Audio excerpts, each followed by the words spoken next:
Hello everyone, I'm FormBX257, your friendly neighborhood 1980s G.I. Joe reviewer, and today I'd like to present my collection video.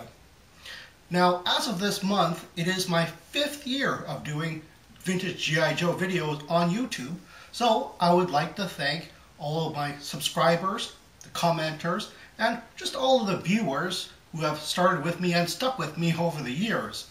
You've made this video possible. And here we have a wonderful poster by 3D Joe's, which is still available on the 3D Joe's website. I've just stuck into a cheap $13 Walmart frame. And this is the first shelving unit. There's no real theme, and I haven't organized it per year or anything like that.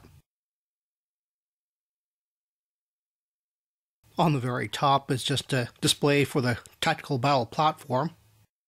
There are a few figures that I haven't done reviews yet, like Sneak Peek in the Skyhawk at the very top there, and the Hydro Viper sneaking around down below on the Hydro Sled.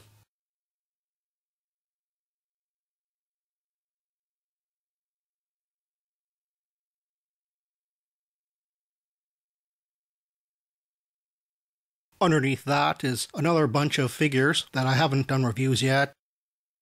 Crazy Legs in the Slam, for instance. Mostly a lot of couple figures here, like Lady J and Flint and Snake Eyes and Scarlet. Down below here is, well, I guess this is an Arctic theme. You have another bunch of figures that I haven't done reviews yet. Blizzard, and the second version of Storm Shadow, who are riding on top of Sergeant Slaughter's Triple T here. I'll probably redo a video for the ammo dump. And there's the third version of Snake Eyes, the 1989 version, sitting in the Snowcat.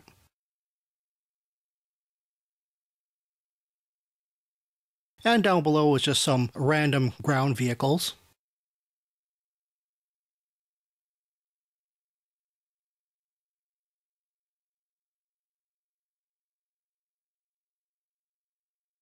Next, we have the big display wall, which is usually behind me when I do the intros to my review videos. There are 49 of these cards on this particular foam wall.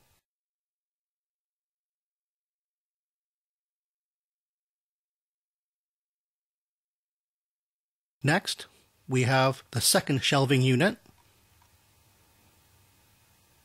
A lot of the small playsets on this one.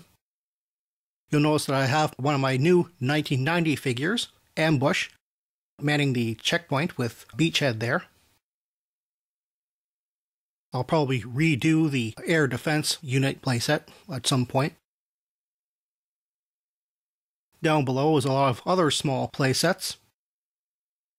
The Forward Observer, which is being manned by Spirit, is another one which I probably should do pretty soon. You'll notice the Cobra Law Royal Guard using a wind-up backpack. I believe that's the Cobra Rope Crosser. And below that is my Dreadnought shelf. I finally got myself a proper Thunder Machine with Thrasher. Fairly soon I'll be doing a review of Road Pig and the Cobra motorcycle.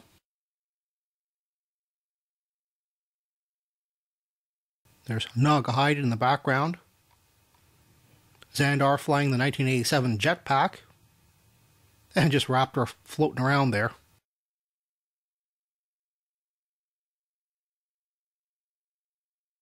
Down below that, I have the 1987 Persuader with backstop, being manned by the second version of Rock and Roll. There's also a 1990 Pathfinder in the turret, but I haven't completed that figure yet, so it'll take a while for that review to come out. Beside that is the third shelf, which is mostly a Cobra shelf here.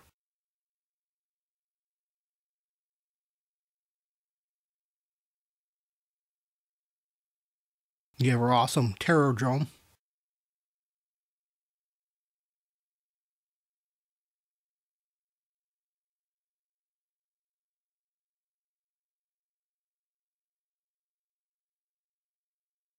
I have yet to do a review of the Armored Cobra Commander, or the Buzzbore yet.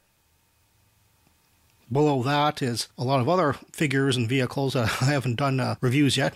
All of the Iron Grenadiers, such as Destro.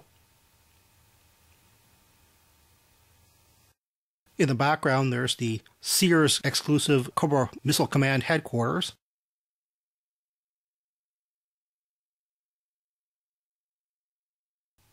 And there's also a few other Iron Grenadiers here, which I'll probably do very shortly. Below that is a whole bunch of toys, which I think I have done reviews of. Floating around is an Astro Viper. I don't think I have him complete, so that will take a while. But he's actually on a pullback vehicle pack, kind of like the wind-up action packs. And there's a Frag Viper on the Ferret ATV.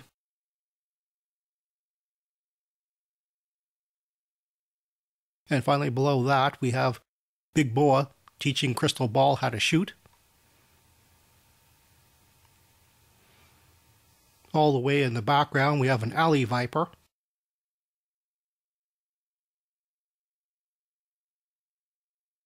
And you'll notice that I have scrap iron with the Missile Defense Unit, which I've always considered a Cobra playset, but it's really not. There I have my childhood airborne figure with the parachute pack. And this was the mail-away Microfigures poster. Down below I have the complete set of Microfigures from 1988. And that's the original tray that they came in if you bought it as a set. Then there's Shelf 4.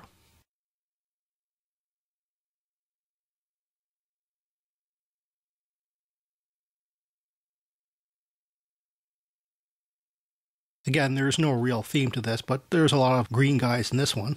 The fabulous 1983 headquarters, being manned by my absolute favorite figure, Flash.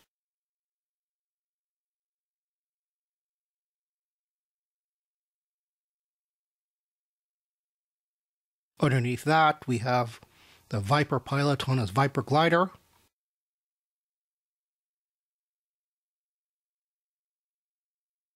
I don't think I've done a review of the Flak attack cannon yet.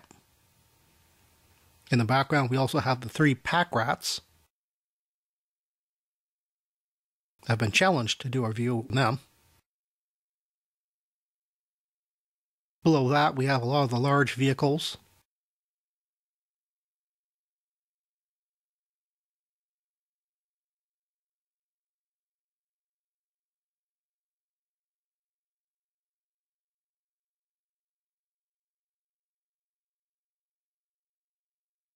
And finally below that is even more vehicles.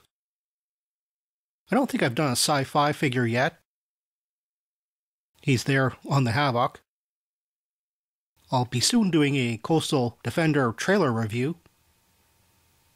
And I'll probably do a fast draw who's manning the Road Towed Battlefield Recovery Vehicle. If you're wondering, this is how I legitimately keep my figures when stored. I keep them in original vintage carry cases. The combat case there was used for the background for my General Joseph Colton review.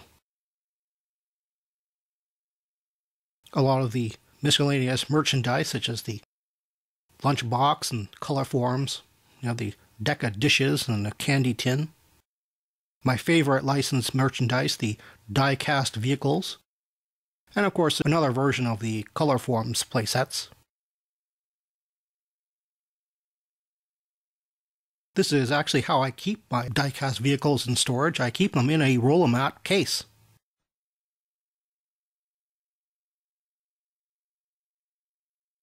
Next, we have the 6 shelving unit with the large jets on it.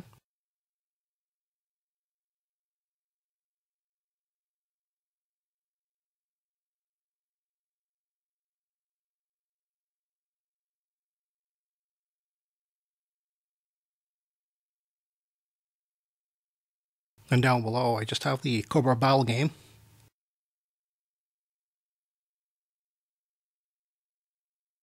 A closer look at the Night Raven. And this is the original Tomahawk. I finally found a use for the Steel Brigade figures as Tomahawk crewmen. And up above I have Jinx on yet another wind-up action pack.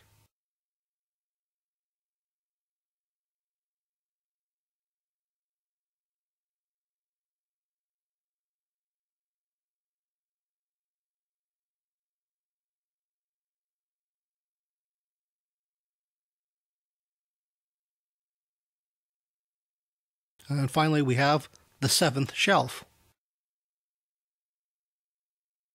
Here we have more collector cases.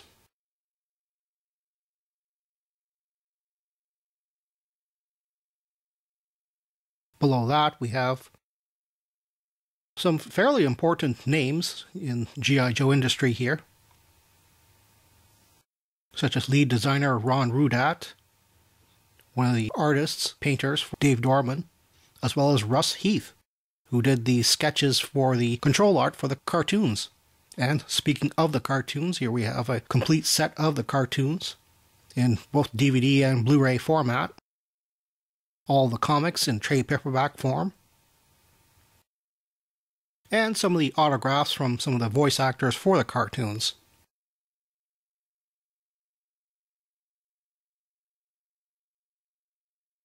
And finally, a look at the gigantic USS Flag aircraft carrier. You can see my t-shirts on the wall for a size comparison. This thing is just massive.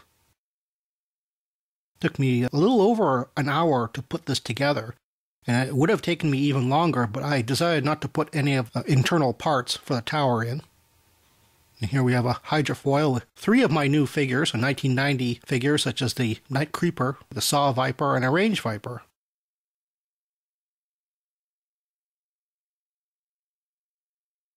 Another figure I haven't done a review of yet, Peter, manning the sea sled.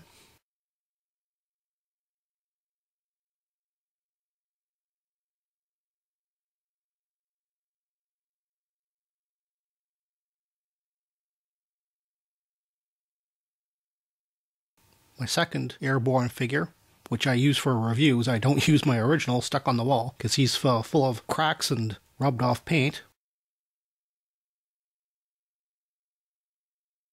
On the deck of the aircraft carrier, another figure I haven't done yet, Scoop, is manning the refueling trailer. Soon I'll be doing a review of the weapon transport, which is what Airtight is driving there.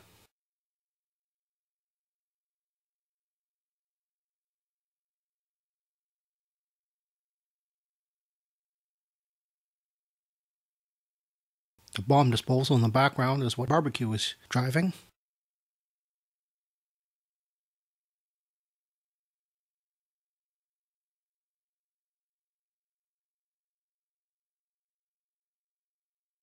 Which has a topside figure, which I haven't done yet, and a bullhorn figure.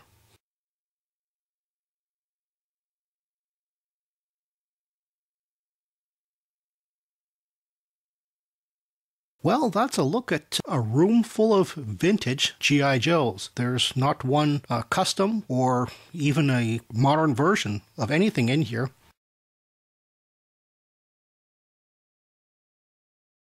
Well, that's all the time I have right now. Please check out my Facebook page for more information and behind-the-scenes photos for these reviews.